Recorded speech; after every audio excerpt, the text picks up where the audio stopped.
Hundreds of students from around the country recently gathered at Purdue University's Agricultural Research Farm for a full day judging livestock at a contest sponsored by the Purdue University Block and Bridle Club. We spoke with the club's president, Noah Shields.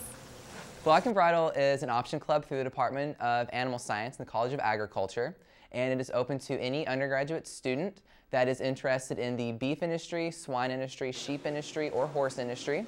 The judging contest that Block and Bridle sponsored this past weekend played host to contestants from as far away as the University of Wyoming to an FFA chapter from Maryland. All contestants were evaluating livestock from the swine, sheep, and cattle industries. Our contest that we hold each semester attracts a different array of people. We have 4-H, collegiates, junior college, every different types of experience. Some people can judge cattle better than sheep, so it ranges from different backgrounds and experience levels. So what exactly does Purdue hope to achieve by exposing this side of their agricultural experience? When they come to our events, I strive for my members to uphold a standard of excellence that when people that come to compete in our contest walk away, they can say that was a really well-ran contest, that organization does a really good job. And something like that to kind of get our name out, because a lot of students don't know what Block and Bridle is when they come to Purdue. That becomes a little bit more important when we're dealing with the 4-H and the FFA students that could potentially be Purdue students. Each contestant spent an entire day judging livestock out here at Purdue. Block and Bridle hopes that they left with an enjoyable time and an experience to remember. From Fast Track News, this is Abby Lillpop. Lafayette turned into a winter wonderland last Saturday when downtown was transformed for the 12th annual Dickens of a Christmas.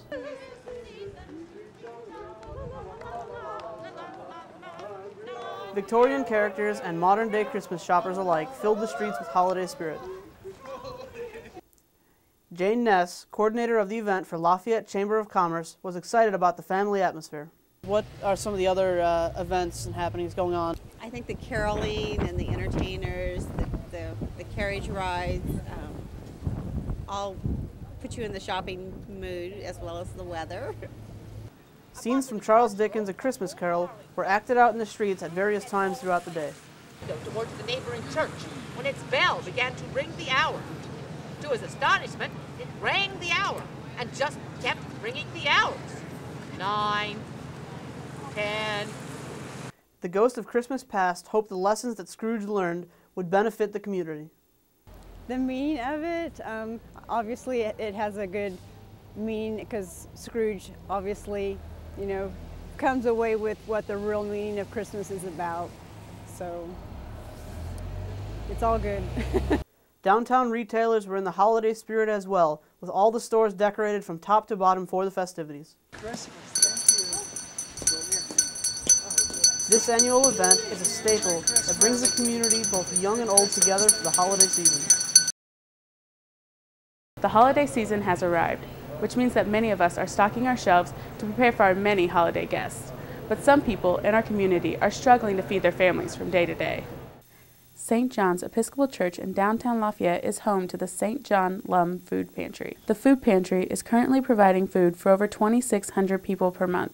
Jackie Parr and her husband Ken have been volunteering at the food pantry for 10 years. Jackie is currently the volunteer coordinator in charge of running the food pantry. The amount of people coming in has increased every month, so I'm at my max. As the need grows, St. John relies much more on the government commodities and buying food from Food Finders Food Bank. We're just about handling the demand for food between the government commodities I've just gotten and the donations that I've picked up since Halloween.